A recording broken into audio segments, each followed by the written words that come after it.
नवाज शरीफ साहब के जाने पर बड़े सवालात उठाए जा रहे हैं। जैसे मैंने अपने इंट्रो में कहा कि काजी फ़ाइज़ ईसा साहब थे, मियां नवाज शरीफ वापस आए, काजी फ़ाइज़ ईसा साहब का दौर ख़त्म हुआ, मियां नवाज शरीफ साहब चले गए, तो बड़ी तनकीद हो रही है और कहा जा रहा है कि अब मियां साहब नहीं आएंगे।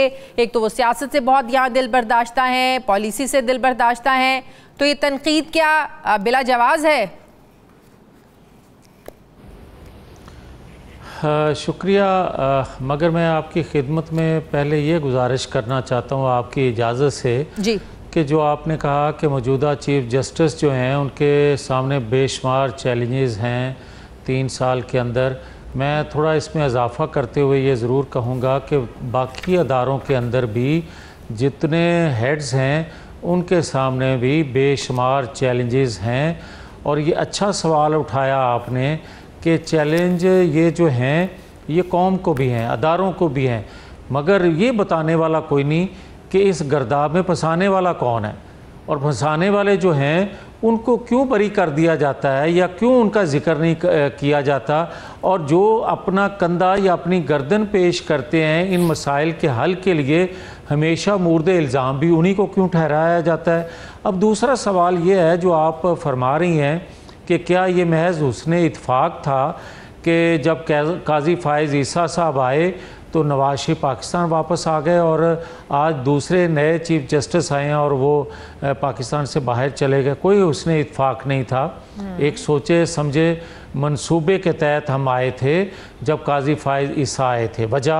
वजह यह है कि जब पाकिस्तान के अंदर चीफ़ जस्टिस बंदियाल साहब के होते हुए 9-10 मई हो जाए और 9-10 मई के मुलज़मों को, बल्कि मास्टरमाइंड को, बल्कि मरकज़ी मुलज़म को good to see you chief justice अपनी अदालत में कहें और उनको रिहा कर दें और पाकिस्तान जो है वो भीख मांगता रहे अपने लिए इंसाफ की, तो फिर नवाज शरीफ को नहीं आना चाहिए पाकिस्तान के अंदर, क्योंकि वो बाक़ियात थी साकिब निसार की, और साकिब निसार वो थे जिन्होंने किसी की ख्वाहिश पे, आलमी क़ुव्वतों के दबाव पे या पाकिस्तान के अंदर वो अशख़ास जो थे जो पाकिस्तान के अंदर नवाज शरीफ का वजूद बर्दाश्त नहीं करते थे या उनसे दुश्मनी रखते थे और फ़ैसला लिया 2017 में और पाकिस्तान इस गर्दाब में फंस गया।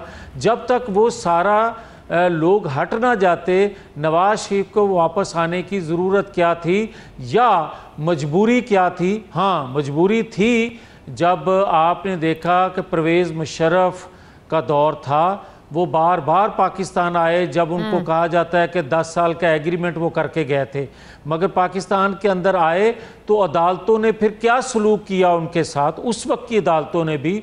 तो फिर आज तो एक सिविलियन सेटअप था, उसके होते हुए तो फिर वो उन्होंने अटेम्प्ट इसलिए ना की कि आज लोग कहेंगे भाई मार्शल लॉ तो नहीं, आपकी हुकूमत है, और आपकी हुकूमत कैसी है कि बंदियाल साहब बैठे हुए हैं। सही ये है उस चीज तो ठीक है, तो आप कह रहे हैं कि सोच समझ कर एक मंसूबे के तहत आए, क्योंकि काजी फ़ाइज़ ईसा थे और बंदियाल साहब के दौर में इसलिए नहीं आए क्योंकि 9 मई के मास्टरमाइंड को वो गुड टू सी यू बोले। लेकिन आज जब वो गए हैं, क्या ये भी सोच समझ कर और एक मंसूबे के तहत गए हैं?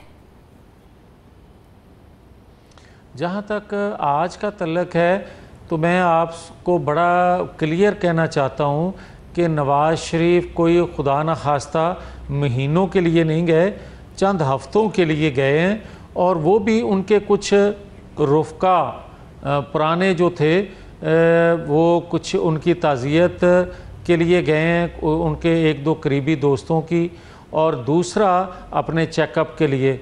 आपको अगले 1-2-3 हफ्तों में इंशाल्लाह पाकिस्तान के अंदर वो नज़र आएंगे। और जहाँ तक आपने ये बात की कि क्या नवाज शरीफ मायूस हो गए हैं और 8 फरवरी के नताइज का आपने ज़िक्र किया, तो मैं ये आपसे सवाल करूँगा कि क्या पाकिस्तानी कौम जो है वो 8 फरवरी के नताइज से मुतमिन हो गई है? क्या आज जो कुछ होता आ रहा है या आज भी जो सहूलतकारी मैसर है, या 8 फरवरी से पहले और 8 फरवरी के बाद भी जो सहूलतकारी मौजूद है, उसके होते हुए अगर पाकिस्तानी या उनके रुफ़का जो हैं या उनके साथी जो हैं या उनकी जमात जो है, अगर वो मुतमिन नहीं है, तो क्या नवाज शरीफ मुतमिन हो सकते हैं? आज सहूलतकारी किसके लिए हो रहे हैं, हो रही है? 8 फरवरी के लिए सहूलतकारी किसके लिए हुई? आप 8 फरवरी को भी पिक एंड चूज के लिए सहूलतकारी हुई, और मैं ज़िम्मेदारी से ये बात कहने लगा हूँ कि वो सहूलतकारी जनरल फैज़ हमीद की जो बाक़ियात थी, अदारों के अंदर जो उसका असर रसूख था, बल्कि सिविल सेटअप में भी उनका जो असर रसूख था, जो छोटी बड़ी रैंकिंग थी, उन्होंने बिल्कुल उनको सहूलत दी।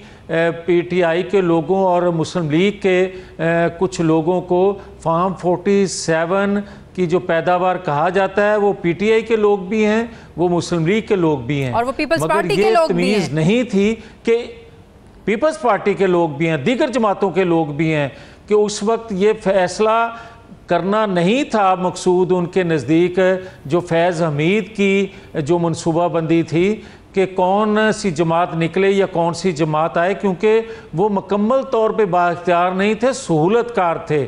और जो बरसरे इक़्तिदार ताकतवर हल्का था, उनके नज़दीक ये नहीं था कि किस जमात को लाना है या किस को निकालना है। मगर जो पिक एंड चूज़ हुआ उसमें फैज़ हमीद के ताबेदार जो थे, फैज़ हमीद के लाइक माइंडेड जो थे, उन्होंने पूरा खेल खेला, और ख़ास तौर पर लाहौर डिवीज़न में उनकी बाकियात या उनके लाइक माइंडेड जो थे, तो आप उन्होंने ये कह रहे हैं पूरा कि अपना रंग इसका दिखाया। मतलब जो फॉर्म 45 और 47 की कहानी है, ये एक दिन खुलकर ज़रूर सामने आएगी। चाहे वो पीटीआई के जीते हुए लोग हैं जिनमें पिक एंड चूज़ हुआ, चाहे वो नून लीग के लोग हैं पिक एंड चूज़ हुआ, चाहे वो पीपल्स पार्टी के लोग हैं। इसका मतलब ये सबकी जीत मेरिट पे नहीं है, और अगर ये पिक एंड चूज़ है तो ये सारा मामला खुलेगा और खुलना चाहिए।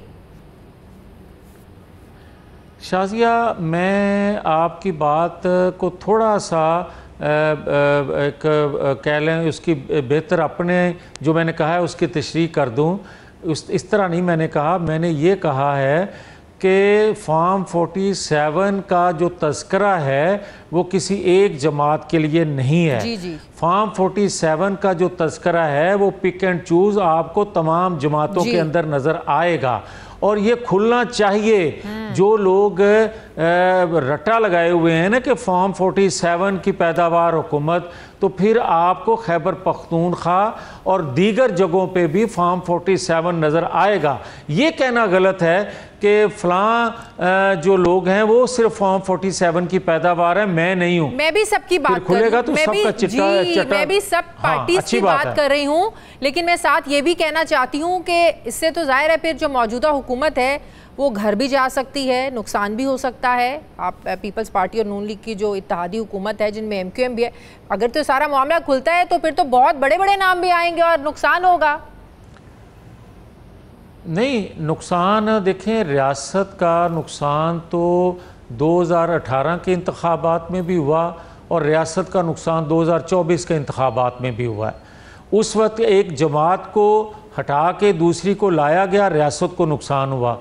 2024 में पिक एंड चूज़ हुआ, रियासत को नुकसान हुआ। और बदकिस्मती से इस दफ़ा जितना पैसा चला है, माजी में इस तरह बोलियां नहीं लगी।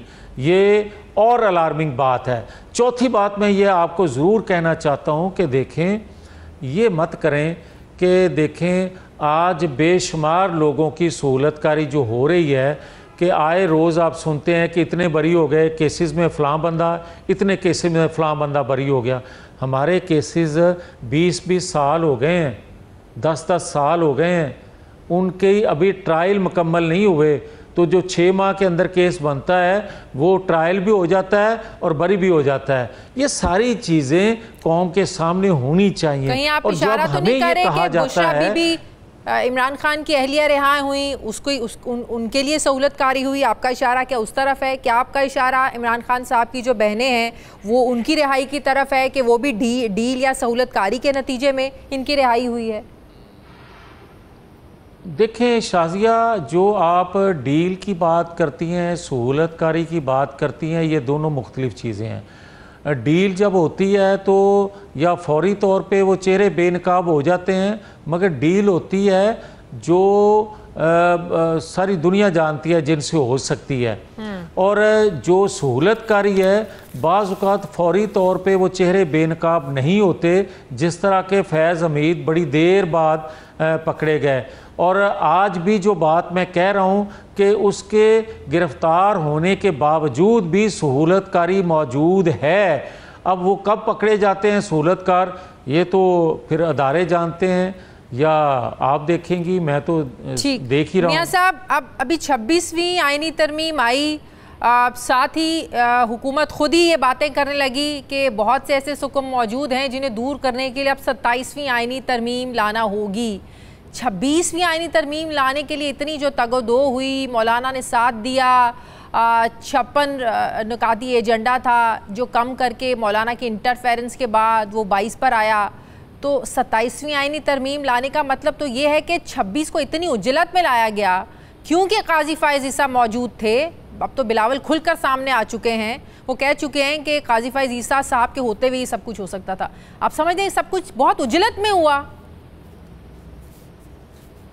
देखिए, मैं समझता हूँ कि आईनी तरमीम जब भी लाई जाए उस वक्त शोर तो उठता है। इस दफ़ा शोर ज़्यादा उठा इसलिए कि जिनके मतलब ज़्यादा पोर्शन था उस मसवदे का, उनकी तरफ से ज़्यादा शोर बनाया गया। और जो आप नाम ले रही हैं, ये यकीनन बात दुरुस्त है कि वहाँ से शोर ज़्यादा उठा। और उजलत की जो आप बात कर रही हैं, 7-8 माह हो गए इस हुकूमत को बने। मैं समझता हूँ कि आखिरी 3 माह के अंदर ये मसवदा लाने की बजाय अगर उस पर 5-6 साल 6 माह में ही काम किया होता, आते ही काम शुरू कर दिया जाता, तो शायद आज जो शोर मचा हुआ है ये ना शोर उठता। और अब भी ये बात करूँगा कि हकीकतन में 26वीं आईनी तरमीम में भी सुकम हैं और 18वीं तरमीम में भी सुकम थे, हालांकि उस पर बड़ी डिटेल और बड़ा वक्त दिया गया और कंसेंसस से वो 18वीं तरमीम आई। आज बल्कि जब भी मैं तो ये कहूँगा, और 9 महीने भी नाकाफ़ी साबित हुए कि कुछ चीज़ों पे अभी डिबेट होना मकसूद है। और आज भी ये कहता हूँ कि 26वीं आईनी तरमीम हो या 27वीं आने वाली हो, उस पर डिबेट होनी चाहिए, उस पर कंसेंसस होना चाहिए। कोई भी तरमीम 2/3 अक्सरियत से मंजूर करवाने की बजाय कंसेंसस हो जाए तो ज़्यादा बेहतर। मगर बदकिस्मती ये है कि जो लोग साथ नहीं आज दे रहे या दिखाई नहीं देते आपको तरमीम में या कानून साजी में, वो अंदर बैठ के तमाम चीज़ों पे कंसेंसस उनका होता है।